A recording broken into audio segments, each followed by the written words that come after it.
brother-in-law truly was.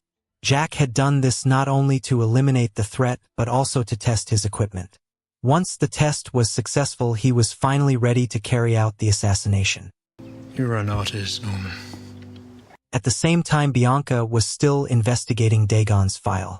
From the records, she discovered that Dagon's former superior was still alive. So she went to the hospital to question him about Dagon.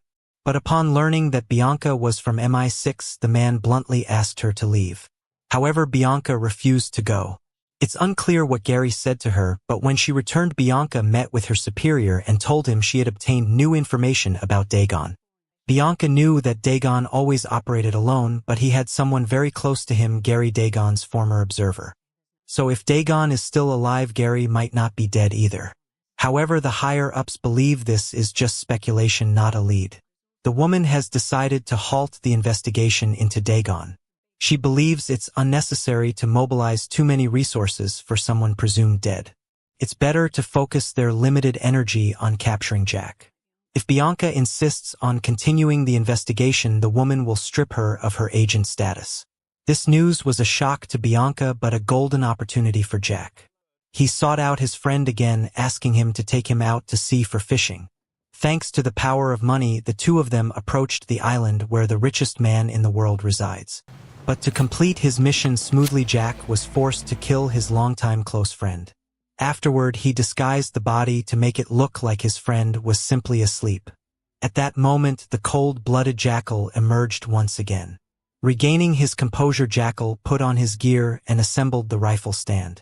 This time, he still brought only 4 bullets. After securing the sniper rifle, he connected the 2 parts together, quickly loaded a bullet into the chamber and aimed toward the island. Without hesitation, he pulled the trigger. Upon seeing the bullet hit the bullseye, Jack finally let out a sigh of relief. Now all he needed to do was wait for the target to appear. Suddenly, the device issued a warning. Looking through the scope, he saw it was a drone approaching. Jackal calmly covered the sniper rifle and picked up the fishing rod, pretending to be fishing. In the surveillance room, a bodyguard spotted a familiar yacht about 3 kilometers away. The captain, deeming it non-threatening for the moment, only ordered his team to keep a close watch without taking any action. The richest man in the world began his usual swimming session, heading out to sea with a group of bodyguards protecting him. Seeing this, Jackal quickly changed into his prepared outfit, skillfully loaded a bullet into the chamber, and focused intently on tracking the target. Due to the long distance and the instability of the boat, he had to wait for the right opportunity. But just as the target entered the shooting range, a sudden roar broke the silence. A jet ski was speeding toward him. Jackal had no choice but to deal with it first.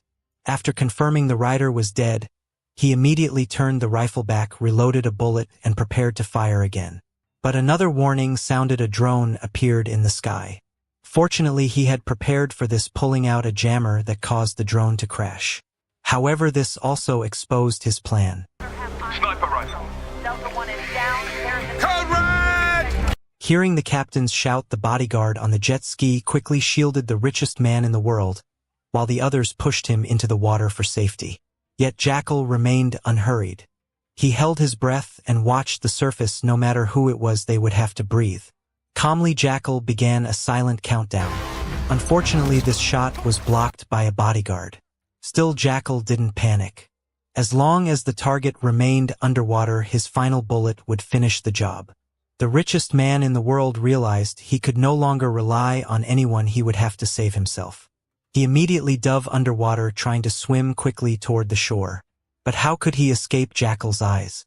Jackal calmly stared at the water's surface, predicting the moment the target would resurface. And with that, Jackal completed the impossible mission.